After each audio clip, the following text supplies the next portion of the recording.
that people do work harder when they are given a raise. And in order to design a study, she has to find a way of measuring her variables, pay, and hard work. Psychological measurement is the process of evaluating psychological traits like intelligence, motivation, depression, and others. There are two main types of measurement, quantitative and qualitative. Let's look closer at each one. So, Carrie wants to design a study to see if technology support personnel work harder if they're given a raise. The first thing that Carrie needs to do is to find a way to measure pay and hard work. Pay is pretty easy to measure.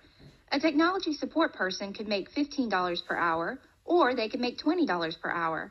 She's measuring their pay with dollars. But what about hard work? Maybe she measures hard work based on the number of people who the person helps on average during a week. Maybe one person helps 12 people and another person helps 14. In both of these instances, notice that the measure Carrie is looking at is a number, $15 or 14 people. Either way, she's measuring with numbers. Quantitative measurement is measurement of data that can be put into numbers. The goal of quantitative measurement is to run statistical analysis, so data has to be in numerical form. In Carrie's case, her data is already quantitative. So is data like blood pressure, height, or age. In other cases, data might not automatically be numbered, but it comes in categories that can be given a number. Let's say that Carrie wanted to look at whether women worked harder than men. She could randomly assign a number for each condition. Say women are 1 and men are 2. Though gender is not naturally a quantitative variable, it can be used in quantitative analysis by assigning numbers in this way.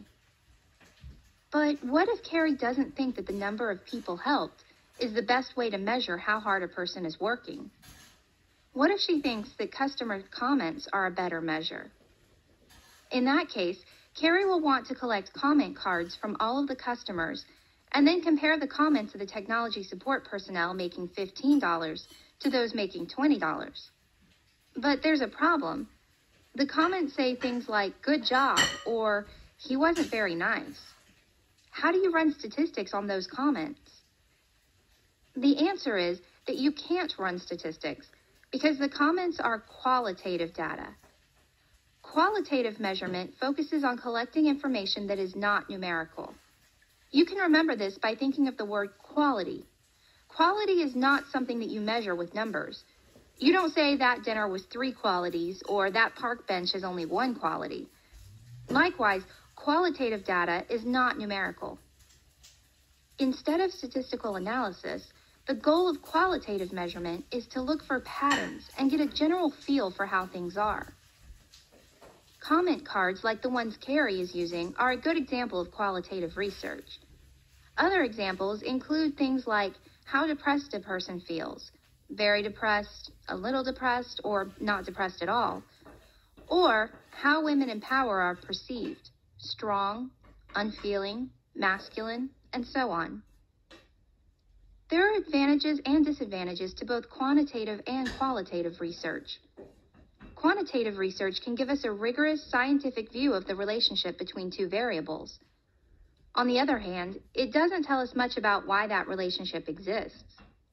Qualitative research can give us a view of the big picture and what people think and feel, but it doesn't allow us to really test theories scientifically.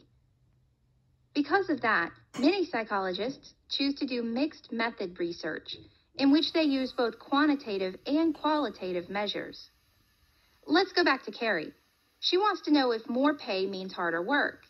If she takes a quantitative view, she can say things like, when a technology support person gets a $5 raise, she will help 7 more clients per week than if she doesn't get a raise. That's a pretty good statement and tells us a lot about how raises can increase the number of people helped. But it doesn't really tell us how the people she helped feel. Maybe they felt rushed, or like she didn't really help them all that much. To find that out, Carrie would need to look at the comment cards from the customers and analyze them to see if patterns start to emerge. Which should she do? Which is the better option? What if she did both? If Carrie decides to go with a mixed method approach, she can still do her statistical analysis on the quantitative measures of pay and number of people helped, but she can also collect comment cards and see if there are any patterns in the quality of the help people got from workers who got a pay raise. In this way, she gets the best of both worlds. Psychological measurement is the process of evaluating people's thoughts, feelings, or behaviors. There are two major types of psychological measurement. Quantitative measurement involves running statistical analysis on data that has numerical values. Qualitative measurement looks for patterns in non-numerical data. Because both types have advantages and disadvantages, some psychologists run studies that have both quantitative and qualitative measures in them so as to get a fuller picture of the situation.